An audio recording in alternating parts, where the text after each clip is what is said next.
नमस्कार दोस्तों। कहानी शुरू करने से पहले मैं आपको ये बताना चाहती हूँ कि अगर आप मोरल एंड मोटिवेशन कहानी सुनना पसंद करते हैं तो आप मेरे दूसरे चैनल एम्पावर द लाइफ पर आ सकते हैं। आपका वहाँ स्वागत है।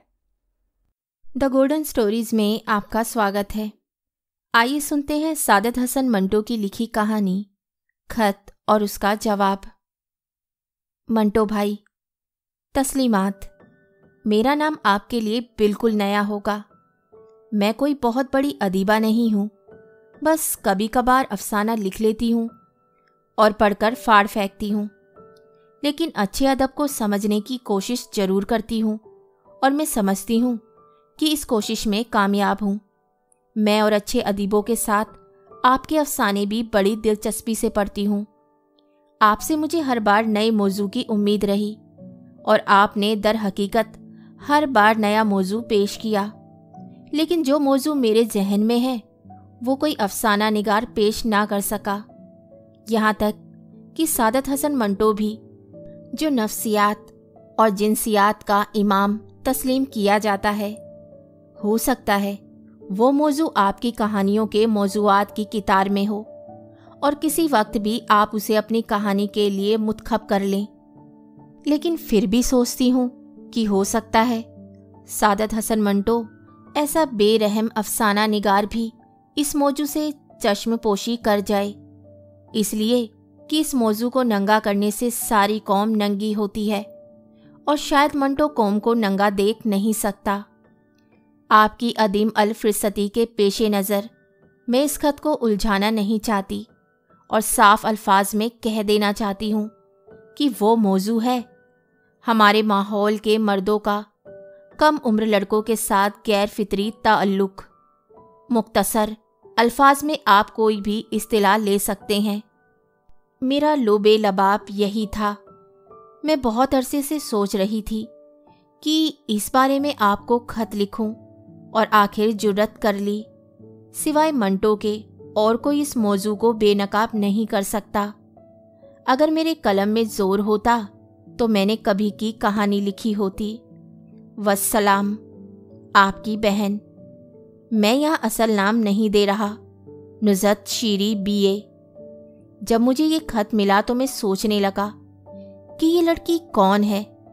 मैं कहाँ का माहिर ए नफ्सियात और जिनसियात हूँ कि उसने मुझसे रजू किया।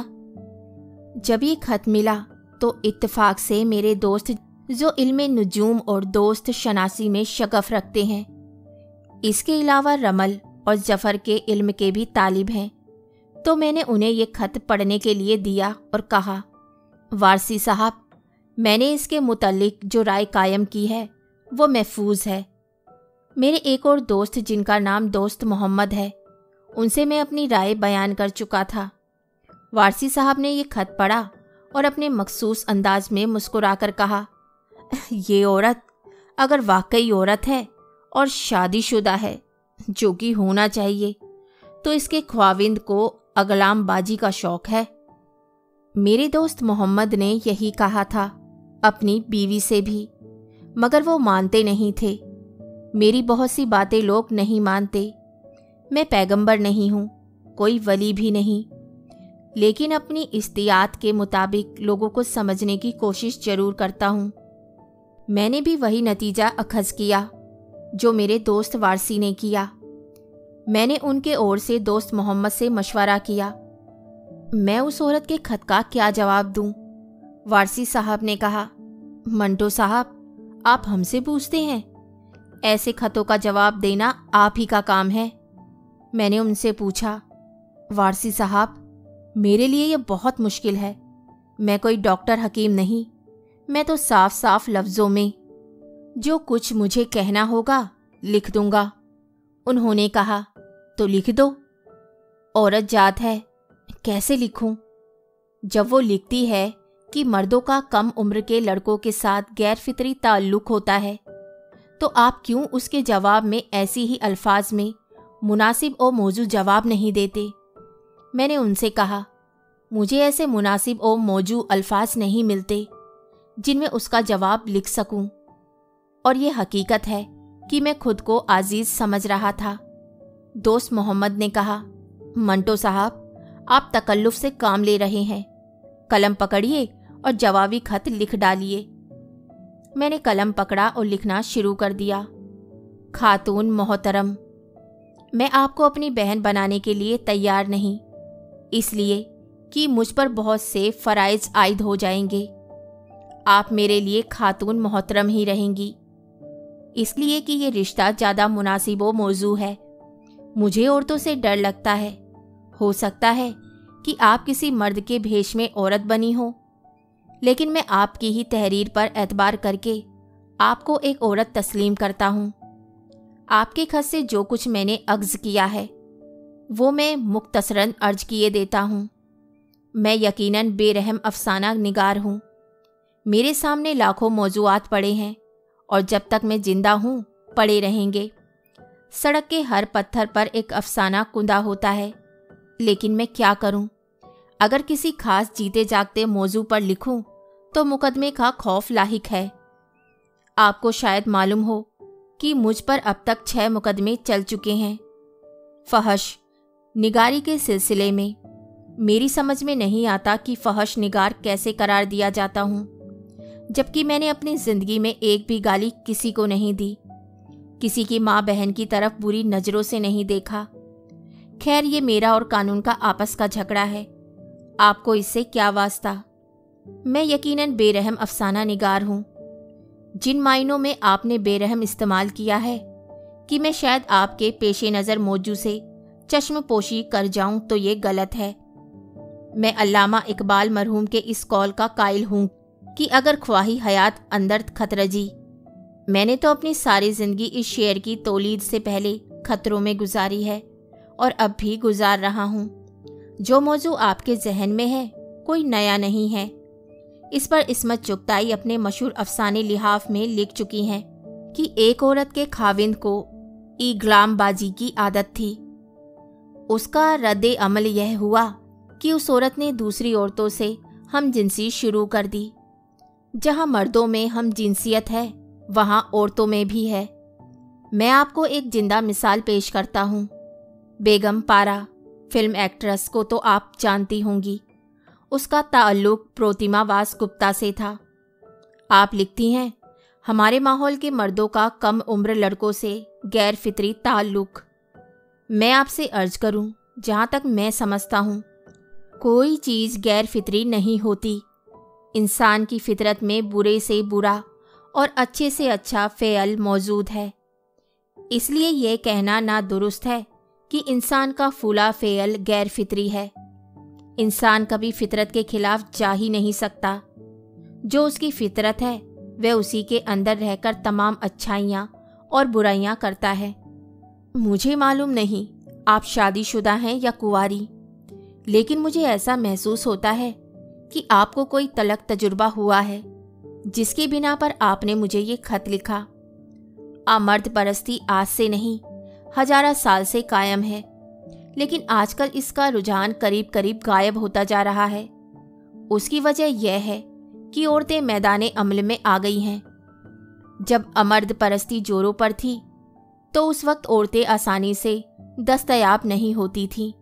मर्द भटकते भटकते बाकौल आपके कम उम्र लड़कों से गैर फितरी ताल्लुकात कायम कर लेते थे, मगर अब ये रुझान बहुत हद तक कम हो गया है। आप औरत हैं, इसलिए आपको मालूम नहीं कि ये कम उम्र लोंडे अब आपके रकीब नहीं रहे। मैं आपसे एक और बात कहूँ, जिस चीज़ की तलब हो वही मंडी में आती है। पहले तलब छोकरों की थी, अब छोकरियों की है। आप यकीनन जानती होंगी कि आजकल होवा की बेटियां टांगे में सवार शिकार में मसरूफ़ रहती हैं। मैं आपको एक और बात बताऊं, एक ज़माना था आज से 20-22 बरस पीछे, जब लाहौर में एक लड़का टीनी सिंह होता था, बड़ा खूबसूरत। उसके खद्दो खाल के सामने किसी भी हसीन लड़की के नक्श मांद पड़ जाते। उसने लाहौर में एक क़ियामत बर्पा कर रखी थी। उसके आशिक ने उसको एक मोटर कार ले दी ताकि उसे गवर्नमेंट कॉलेज जाने और घर तक आने में कोई तकलीफ ना हो। मैं अब आपको कितने किस्से सुनाऊं। अमृतसर में, जहाँ का मैं रहने वाला हूँ, मेरा एक हिंदू दोस्त है, अच्छी शक्लो सूरत का था। हम दोनों बैठक में बातें कर रहे थे जो अंदर गली में थी। उसने एकदम मुझसे चौंक कर कहा, यार बाहर बहुत शोर हो रहा है, चलो। मैं कानों से जरा बहरा हूँ, मुझे शोर वोर कोई सुनाई नहीं दे रहा था। बहरहाल मैं उसके साथ हो लिया। हम बाहर निकले तो बाजार की तमाम दुकानें बंद थी। ऐसा मालूम होता था कि कांग्रेस की किसी तहरीक के 22 हड़ताल हो गई है। चंद गुंडे हाथ में हॉकियां लिए फिर रहे थे। वो हमारे पास आए। एक गुंडे को मैंने पहचान लिया, बड़ा खतरनाक था। उसने बड़ी नरमी से मेरे हिंदू दोस्त मनोहर से कहा, बाऊजी आप अंदर चले जाएं, ऐसा ना हो कि आपको कोई नुकसान पहुंच जाए। मनोहर और मैं वापस घर चले आए। मैंने उससे पूछा कि ये किस्सा क्या है, तो उसने मुझे बताया कि 2 आदमी उससे इश्क करते हैं। बड़ा शाफ गो था। एक पटरिंगों के मोहल्ले का था, दूसरा फरीद के चौक का।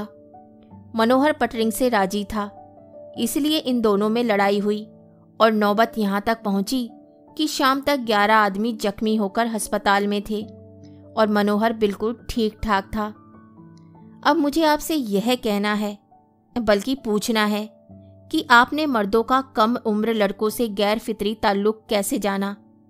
जैसा कि मैंने और मेरे दोस्त वारसी साहिब ने सोचा है, उसकी वजह सिर्फ यही हो सकती है कि आपका शोहर ऐसे शगल करता होगा। आप मुझे इसके मुतल्लिक जरूर लिखिएगा। मैं ये भी नहीं जानता कि आप शादीशुदा हैं, हो सकता है कोई और बात हो। देखिए, मैं आपसे एक बात अर्ज करूं, करीब करीब हर लड़का अपनी जवानी के अय्याम में ऐसी हरकतें करता है। हो सकता है आपने अपने लड़के के मुतल्लिक ही लिखा हो। उसे तनबी कर देना काफ़ी है, या उसकी शादी कर देना चाहिए, क्योंकि हर आदत पककर तबीयत बन जाती है और ये एक खौफनाक चीज़ है जिसका एहसास सिर्फ बालिग आदमियों ही में नहीं, छोटे छोटे बच्चों में भी होता है। मैं इसके मुतल्लिक तफसील से कुछ नहीं कह सकता, इसलिए कि उर्दू ज़बान उसकी मुतहम्मिल नहीं होगी। आपने जो मुझे चैलेंज दिया है, कबूल है।